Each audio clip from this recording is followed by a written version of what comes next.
Welcome to video prime. మనం పదే పదే చెప్పుకుంటున్నాం, చంద్రబాబు నాయుడు గారు సీఎంలా కాకుండా ఒక సీఈఓలా వ్యవహరిస్తున్నారని. ముఖ్యంగా ఆయన ఏంటంటే కార్పొరేట్లకి పెద్దపీట వేస్తూ ఉంటారు, అది మనకు తెలిసిన విషయమే. అప్పనంగా భూములు కట్టబెట్టేయటం కానీ, చాలా తక్కువ ధరకి టీసీఎస్ అలాంటి సరే పేరున్న కంపెనీల కంటే ఓకే విషయం, కానీ లులు మాలు ఇలాంటి వాటికి ఆర్టీసీ భూములు కట్టబెట్టేయటం, తర్వాత చాలా తక్కువ ధర కాదు, ఏదో వర్సా అనే కంపెనీ, అసలు ఊరు పేరులోని కంపెనీ, వాటికి భూములు కట్టబెట్టేయటం, 100 ఎకరాలు లీజు కూడా కాదు, డైరెక్ట్గా అమ్మేయటమే. ఇప్పుడు తాజాగా అనకాపల్లి జిల్లా నక్కపల్లి దగ్గర బల్క్ డ్రగ్ పార్కు, దీన్ని తీవ్రంగా వ్యతిరేకిస్తున్నారు అక్కడ స్థానిక ప్రజలు. దీని మీద నిన్న ప్రజలకి టీడీపీ వర్గానికి మధ్య ఘర్షణ కూడా జరిగింది.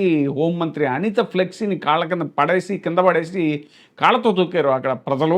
ఇంత ఘర్షణపూరితమైనటువంటి వాతావరణం ఉన్నా కూడా ప్రభుత్వానికి చెమకుట్టినట్టు లేదు అని కూడా అక్కడ ప్రజా సంఘాలు అలాగే రాజకీయ విశ్లేషకులు చెప్తున్నారు. ఇప్పుడు తాజాగా అఖిలపక్ష శ్రేణుల అభిప్రాయాలు వెల్లడించకుండా అడ్డుకుంటున్నారు అధికారులు అనేటువంటిది కూడా సమాచారం వస్తుంది. హోంమంత్రి మెప్పు కోసం పోలీసులు అత్యుత్సాహం ప్రదర్శిస్తున్నారు.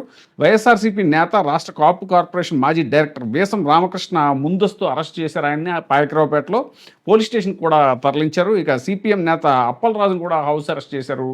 ఇంత భయాందోళన, భయోత్పాతానికి ఎందుకు గురి చేస్తున్నారు? అక్కడ కొంతమంది బల్క్ డ్రగ్ పార్క్ పేరిట కొంతమంది పారిశ్రామికవేత్తలకి లాభం చేకూర్చడానికి అని చెప్పేసి ప్రజా సంఘాలు అలాగే రాజకీయ విశ్లేషకులు తీవ్రంగా మండిపడుతున్నారు కూటమి ప్రభుత్వం అలియాస్ టీడీపీ ప్రభుత్వం మీద. ఈరోజు నక్కపల్లి ఎంఆర్ఓ ఆఫీస్ దగ్గర ప్రజాభిప్రాయ శాఖ జరుగుతుంది బల్క్ డ్రగ్ కంపెనీ గురించి.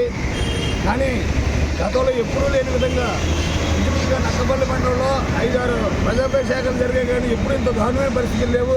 ఈరోజు సుమారు 900 మంది పోలీసులతో బందోబస్తు ఏర్పాటు చేసి ఎవరిని కూడా లోపలికి వెళ్ళకుండా మరి దారుణంగా ఈ ప్రాంతంలో ఉన్న ప్రజలు కానీ, మత్స్యకారులు కానీ, రైతులు కానీ ఎవరిని కూడా ప్రజాభిప్రాయ శాఖలకి వెళ్ళకుండా అడ్డుకోవడం చాలా దారుణం. ఎందుచేతంటే ఎప్పుడో ఇతర రాష్ట్రాలలో కూడా ఆ ప్రాజెక్టు వద్దని చెప్పారు.